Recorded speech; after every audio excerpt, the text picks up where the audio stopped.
Photography అనగానే ఒక beautiful memory లాగా ఉండాలి. ఒక డ్రెస్ కూడా ఇప్పుడు బ్యూటిఫుల్ మెమరీయే. ఎందుకంటే సోషల్ మీడియా ప్లాట్‌ఫార్మ్స్‌లో వాళ్ళని వాళ్ళు ఎప్పుడైతే ఒక ప్రొఫైల్ క్రియేట్ చేసుకుందాం అనుకున్నా, ఆ ఫోటో అనేది చాలా ఇంపార్టెంట్. ఇప్పుడున్న జనరేషన్‌లో ఫోటో తెలియని వాళ్ళు, లేని వాళ్ళు అనేది ఉండరు. అంటే ఇది నెగెటివ్ చెప్పాలో, పాజిటివ్ చెప్పాలో తెలీదు గానీ యాక్చువల్‌గా అయితే మంచి పాయింట్ చెప్పారు మీరు. అంటే నేను చిన్నప్పుడు నాన్న తీసిన ఫోటోస్ ఉంటాయి గదండీ! సో, అవి వచ్చేసి నేను బ్లాక్ అండ్ వైట్ నుంచి చూసాను.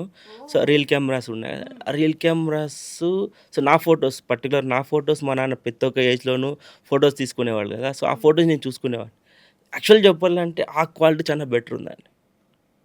ఆ క్వాలిటీ ఇప్పుడు రావడం లేదు. నీ నా నా నా పర్సనల్ ఫీలింగ్. ఆఫ్‌కోర్స్ అంటే ఏ పాయింట్‌లో అయ్యుండొచ్చు? సో, అంటే నేనేమంటున్నా అంటే, సో, అప్పట్లో సింగిల్ అంటే ఇప్పుడు రీల్ ఉందనుకోండి 36 ఫోటోస్ వస్తాయి అందులో. సో, 36 ఫోటోస్ వస్తాయంటే, సో, దాంట్లో ఒక ఫోటో తీసామంటే ఒకటి పర్ఫెక్ట్ వచ్చేయాలంతే. సో, హా! ఇప్పుడులాగా టేకు యాహ్! 4 ఫోటోస్ తీసుకొనేసి డిలీట్ జేసి అట్లా ఉండదనమాట. తీస్తే ఒక ఫోటో పర్ఫెక్ట్ తీసేయాల. 36 ఫోటోస్ కరెక్ట్ రావాల్సిందే. హ్మ్. సో, నేను ఇప్పుడు ఆల్బమ్స్ చూస్తున్నా గదండీ! ఆల్బమ్స్‌కి అంటే అప్పుడు అంటే అప్పుడు ఈ ఆల్బమ్స్ లేవన్నమాట.